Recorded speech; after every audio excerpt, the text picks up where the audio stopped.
안녕하세요. 아트지인TV 최지인입니다. 코로나에도 강행됐던 2020 조형아트 서울 리뷰합니다.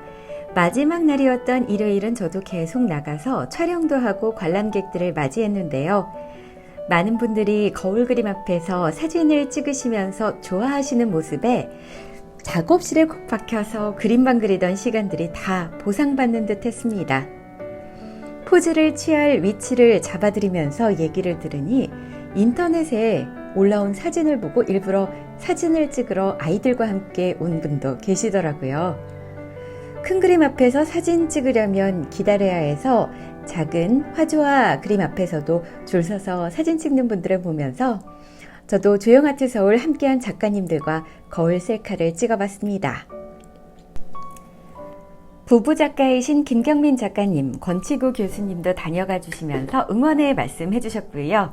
오늘 하루 바로 앞에 있어서 복도를 부스로 만들었던 1호 갤러리의 간판, 승무원 출신의 미인 작가님들과도 동창회 분위기, 시우 작가님까지 자기 입으로 차마 하기 쑥스러운 말 옆에서 대신해주는 우리는 미술하는 여자들입니다.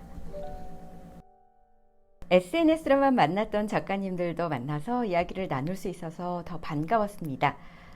출입문 앞에 있는 부스는 차마 용기 내에 들어가지 못했는데요. 청자아트 대표이자 조형아트 서울을 만드신 신 대표님께 허락을 구한 후에 녹화를 시작했습니다. 회장님께서 오픈 행사 진행 수고했다면서 설명해 주셨는데요.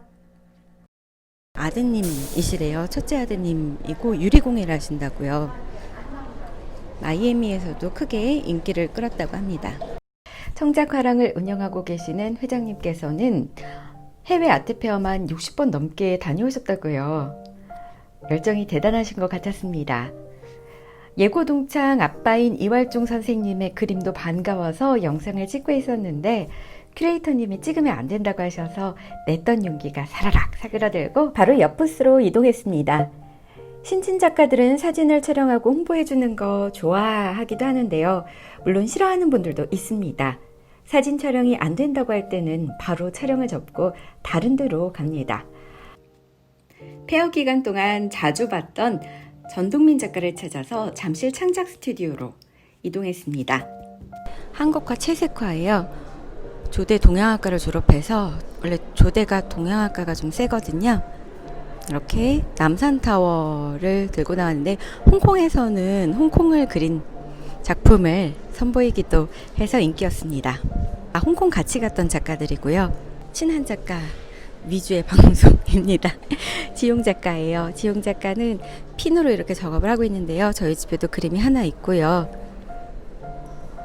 핀을 협찬해 줬으면 좋겠다고 하더라고요. 이번에는 철 위에 이렇게 핀을 꽂아봤는데요.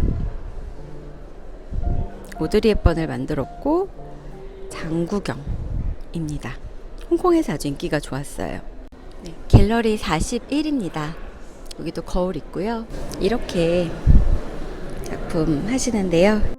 제가 보기에 자꾸 눈길이 가서 작가님을 알지 못하지만 자꾸 들었다 놨다 하고 있는 예쁜이들입니다. 언젠가부터 옷을 비롯한 꾸미는 것들에는 관심이 없어지고 저도 작품들의 눈길이 가서 부담스럽지 않은 가격의 작품들은 조금씩 모으고 있습니다. 계속 파이팅 외치셨던 40일 대표님이시고요. 정미 작가님 말 이번에는 금방 많이 넣어서 작업을 했고 스왈로브스키로 이렇게 만든 입체 작업까지 민효 작가님인데 성격도 정말 좋으세요. 말과 닭을 했어요. 닭의 위에 있는 벼슬이 벼슬을 뜻한다고 해서 벼슬을 원하는 사람한테 선물하는 용으로도 쓰였다고 합니다. 그리고 원래 닭의 피는 액귀를 물리친다고 하죠. 알고 보면 정말 특이한 이력을 갖고 계신 금보성 미술관 금보성 관장님은 작가들을 위한 레지던시도 운영하고 계신데요. 관장님을 따라가서 만난 김형신 작가님입니다. 가장 최근 신작이라고 합니다. 작품만 많이 봐서 팬심으로 뵙게 되는 작가님들도 있어요. 최승혜 작가님은 크라운헤드 작가로 금보성 아트센터에서 작업하고 계시는데요. 작가님께서 해주시는 작품 설명 함께 들어보시죠. 지금 무장 해제하고 이렇게 기대고 있잖아요. 그래서 그 살아가는 세상살이에 그런 친구 한 명만 있어도 이 세상 살아갈 만하다 그런 거를 뜻하고 있어요. 그래서 제목은 도란도란입니다. 아트페어에서는 그림을 그린 작가님을 만나보실 수도 있는데요. 작가님을 만나서 그 설명을 들으면 작품이 더 잘 이해되죠. 어떻게 보면 입 모양이고 또 어떻게 보면은 하트 모양으로 보이는데 사실은 방석이 반 접힌 모양을 쌓아 올린 거거든요. 근데 이제 제목이 합창이에요. 그 합창인 이유가 내가 나 혼자 목소리를 크게 낸다고 좋은 소리가 나오는 게 아니라 그 같이 어우러져서 소통하면서 그 목소리를 내야 좋은 하모니를 이룬다는 것을 뜻하고 있어요. 박시우 작가님 그림도 열심히 그리는 미녀 작가님이라 소개하고 싶었는데요. 상하이 아트페어에서 만난 후 많이 친해져서요. 알고 보니 더 좋은 작가님들은 그림도 더 박시우 자세히 보게 작가님은 됩니다. 가족의 사랑, 행복을 표현하고 싶으셔서 곳곳에 보면은 마르크 샤갈의 작품들이 이렇게 나와 있거든요. 페어 기간 내내 수고해주신 H아트 스페이스 크리에이터님께서 작품 설명해 주셨습니다. 페어 준비부터 작품을 배송하고 DP 손님을 맞이하며 관람자분들이 요청하시면 작가나 작품 설명도 해주시는데요. 작가나 작품이 궁금하다면 부스에 앉아있는 분들께 설명을 요청하셔도 됩니다. 권소영 작가님도 SNS로 막내하며 활동하는 모습 계속 봐왔던 작가님입니다. 수묵화를 현대적으로 감각적이게 표현해냈는데 먹이 번지는 느낌이 따스하게 위로하며 말을 걸어주는 것 같습니다. 또 어디로 갈까요, 큐레이터님? 네, 여기 장동재 작가님은 오석이라는 돌을 사용하셔서 검은 돌을 계속 깎아내는 작업을 통해서 이렇게 색상을 나타내시는 분이세요. 원래 달콤한 사탕 작업을 했던 명윤아 작가님이 이번에는 서정적인 느낌의 작품으로 변신하셨는데요. 점토를 이용해 작업을 이어가는 연속성이 있지만 러블리했던 이전 작업이 애니메이션 OST 같은 느낌이었다면 이번 변신은 그림에 시를 담은 듯합니다. 작가는 계속 같은 자리에 머물러 있기보다 시도하고 소통하고 익어가야 한다고요. 지금 활발히 활동하고 있는 작가님들을 이렇게 한자리에서 만나 교류하며 서로 영향을 주고받기도 하는데요. 아트페어에서 이만큼 걸려있는 그림만으로 작가를 판단하기보다 개인전을 찾아 작가의 그림이 어떻게 변해왔는지 그 과정을 보고 SNS 등을 팔로우하며 작가의 일상과 생각, 작업하는 모습을 지켜보면서 작품을 보면 더 많은 것들이 보입니다. 큐레이터님도 살짝쿵 소개할게요.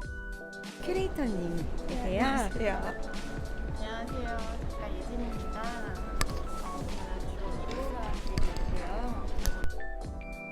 작가님을 닮은 동양화식으로는 미인도를 그리고 있는 예진 작가님입니다. 거울에 작가님의 그림 속 꿈꾸는 듯한 여인들에 비춰서 더 행복했는데요. 이번 페어는 코로나로 이렇게 다들 마스크를 끼고 진행이 됐습니다.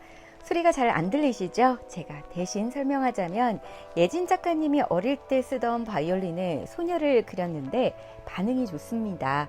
승무원 출신으로 영어도 상냥하게 잘하셔서 홍콩, 싱가포르 아트페어 함께 갔었는데 해외에서도 정말 인기 있는 작가님이세요. 아나운서의 승무원까지 왜 다른 길을 걷는지 의아하신 분들도 계실 텐데요. 미대를 졸업하면 어떻게 활동해야 하는지 막막해서 졸업 앞두고 밤잠을 못 이루는 미대생들이 많답니다. 아빠가 작가인 경우에는 옆에서 보는 것만으로도 그 길을 따라가다 보니 계속 그림을 그리는 친구들이 있는데 가까이에 화가가 없는 사람들이 더 많지 않나요? 저는 졸업을 앞두고 고민하다가 10년 뒤에 친구들이 어떻게 활동하고 있는지를 보면서 그 길을 따라가는 것도 방법이겠다 싶었는데요.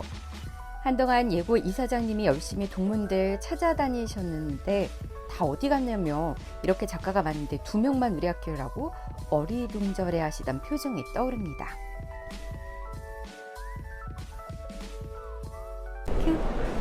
네, 안녕하세요. 저 블루몬스터라는 테마로 한 이정규 작가입니다. 작가님의 설명에 따르면 작가님은 유화로 물감을 두껍게 짜서 겹겹이 올려내며 내적인 슬픔의 응어리를 블루몬스터라는 테마로 표현했습니다. 혼란한 마음을 내 안의 괴물로 빗대어 물감을 쌓는 과정, 그 물감 덩어리를 통해 카타르시스를 느꼈다는데요. 카타르시스는 자기 속마음을 털어놓는다는 의미가 있는데 어쩌면 작가님은 슬픔에만 집착하지 않고 그림을 그리며 스스로 정화하는 과정을 거쳤는지도 모르겠습니다. 카타르시스는 좋은 거라며 이야기를 마무리 짓는 작가님을 조용히 응원하는 마음이 그림을 보는 시선에 더해집니다. 안녕하세요, 작가님. 네, 저는 한국화 그리는 유준이라고 하고요. 네. 저는 이제 수묵화, 요즘은 이제 수묵화 그리는 사람이 잘 없는데 전통 먹을 가지고 물론 이제 이런 작품도 있지만 이런 전통 순수한 수묵의 그 맛을 내는 이러한 작업들을 주로 하고 있어요. 이제 요즘은 서양화보다는 동양화가 조금 침체돼 있고 그 중에서도 특히 수묵화 쪽은 거의 이제 채색화하고 달리 오랜 시간을 연습을 하고 정진을 하고 해야 되는 그런 과정이라서 그런지 몰라도 사람들이 많지 않은데 그냥 이 먹기에 수묵이 갖는 그 특성 때문에 좋아서 그냥 열심히 하고 있습니다. 네, 너무 좋네요. 이 글도 직접 쓰신 건가요? 네. 어떤 뜻이에요? 이건 이제 비설, 예. 슬플 비자, 그러니까 이제 눈설자. 예. 그러니까 여기 이제 참새가 여기. 예. 그러니까 이제 매가 이제 눈부라치는 날 참새를 잡으러 오는 거니까 그 눈발이 조금 이제 슬픈 뭐 그런 뜻으로 쓴 거죠. 한국화가 좀 침체됐는데 그리고 화산지에 먹을 사용하는 작업을 꾸준히 이어온다는 게 정말 쉽지 않은 것 같아요. 이 작품은 근데 눈에 정말 많이 띄는데 이것도 설명을 좀 해주시죠. 요거는 뭐 이제 이게 이제 뭐 처음에는 이거 제목을 번뇌라고 지으려고 그러다가 네. 고해라고 제목을 이제 고해라고 줬어요. 고통의 바다라는 뜻인데 이게 이제 스님들이 새벽 시간이 되면 예불 시간이 있거든요. 네. 새벽 예불 시간이 있는데 그 새벽 예불이라는 게 뭐 스님도 스님에 따라서 뭐 도가 높은 스님, 낮은 스님 다 있겠지만은 사람이면 스님이든 뭐 누구든 다 똑같이 갖는 그 번뇌와 속사에서 버리지 못하는 그 뭐 욕망이라 그럴까 이런 것들에 대한 그런 어떤 과정들을 저 나름대로 그냥 표현을 해본 건데 고양이가 갖는 의미가 있는 거죠? 예, 고양이는 그냥 항시 이제 여기에는 잘 없는데 제 작품 속에 고양이하고 해골 뭐 이런 게 많이 들어가요. 이런 네. 작품 할 때는. 근데 이제 해골은 저를 표현하는 거고 네. 고양이는 이제 제 3장 아, 또는 뭐 어떤 지켜보는 눈, 또 내지는 어떤 그 도시의 도둑 고양이처럼 도시의 어떤 뒷 쓸쓸함 뭐 이런 거 그런 의미. 감사합니다. 이렇게 조형화투서울 리뷰해봤는데요. 아트페어가 끝나고도 업로드가 늦어진 것은 그동안 거울 그림 좋아해주시는 분들에게 좋은 기운을 받아서 그림에 빠졌었습니다. 그림 그리는 영상을 찍을 새도 없이 몰입해서 그리고 나면 저도 정화되는 것 같은데요. 이렇게 그림들을 보내고 주문도 받아서 고3처럼 계속 그려서 나온 신작들 보고 계십니다. 이렇게 중간중간 사진을 찍으면서 점검을 하는데요. 이 그림 중 일부는 오는 17일에 삼성역 부근 호텔에서 열리는 핑크 아트페어와 춘추의 정기전에서 만나보실 수 있습니다. 따끈따끈한 신작이 완성되는 모습 보내드리면서 저는 여기서 인사드리겠습니다. 오늘도 함께 해주신 여러분 고맙습니다. 아트지인TV 널리 퍼뜨려주시고 구독해주시는 분들 더해지면 저는 더 큰 힘을 얻습니다. 힘내서 미술을 알기 쉽게 소개해드릴게요.